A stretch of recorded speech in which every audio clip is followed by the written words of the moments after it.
Good morning and welcome to this edition of the Lynne Hayes-Freeland Show. You know, when I think about how long I've done this show and how many people in history I have had on this very set, or, you know, some of those older sets we used to have, but I am thrilled today that we're going to talk about the Little Rock Nine. And we're going to talk about it with one of the members of the Little Rock Nine. I feel like I need to cheer. Yay. Minniejean. Now, do you hyphenate your name? No. So you go as Minniejean Brown and Tricky. Brown Tricky, but there's no hyphen. No okay, hyphen. all right. Yeah. Guess you know who's here now. Welcome to the show. Well, thank you very much. You know, there's so many places I could start with you, and I want to talk about what you've been doing in recent times, but I want to take you back to that day, to 1957. You were in high school. So you were how old? You were 15? I was 15. My birthday, the first day, but Okay. soon to be 16, right? Now, immediately to be 16. Before you had to walk through that aisleway with the guards and the screaming and the hatred, did you know what to expect, or what were you anticipating? There's no possible way that anyone could know what to expect. And just one of the things I think that's important is one day it came through the intercom. If you live in the Central District and you're interested in going, sign this sheet and give it to your homeroom teacher.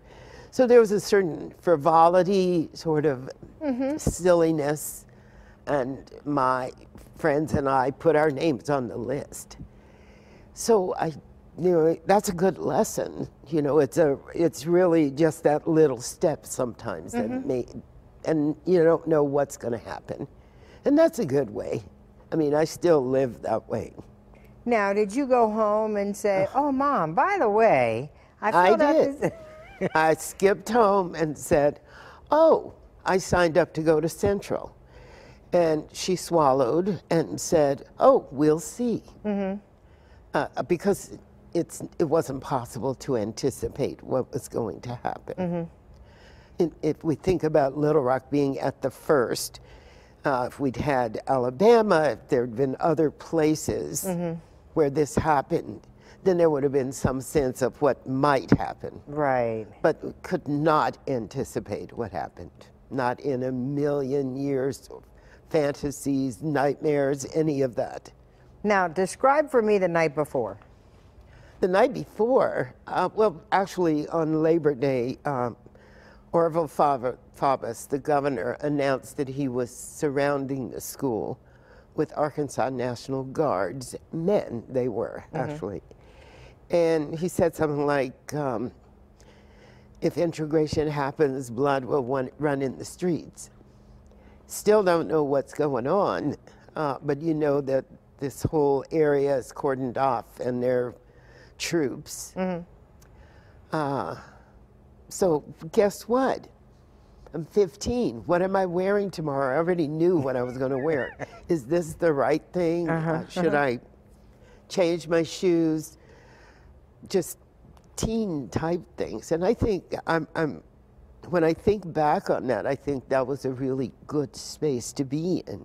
A teenage girl thinking about her first day of school and really not knowing what this crazy governor is doing or having a sense of what's going to happen the next day. I think that's kind of great.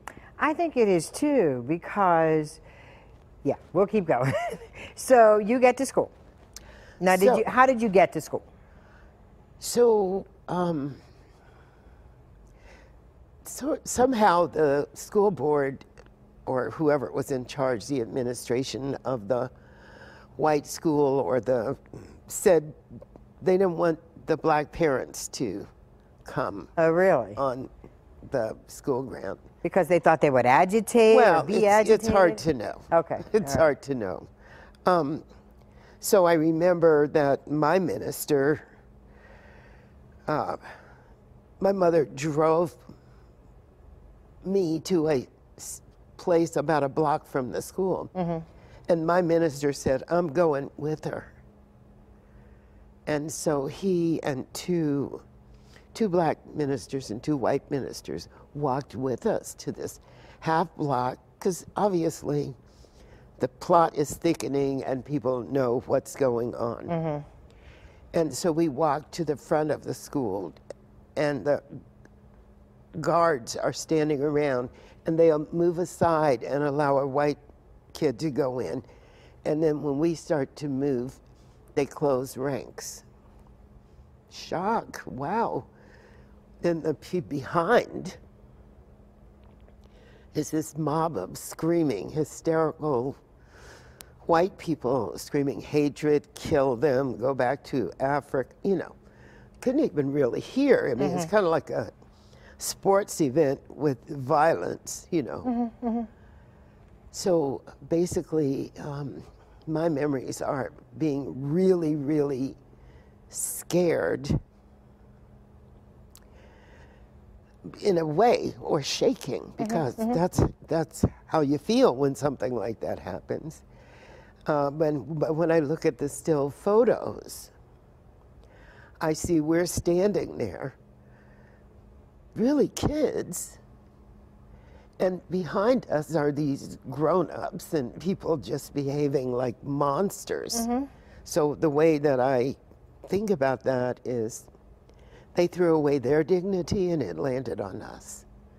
Because you can't see how scared we were in the still photos. Absolutely not. Hold that thought. We got to take a commercial break. Okay. Why am I sitting on the edge of my chair? Like, I don't know how this story ends. Okay. But we're going to talk about this and a lot more when the Lynne Hayes-Freeland Show continues. Don't go away.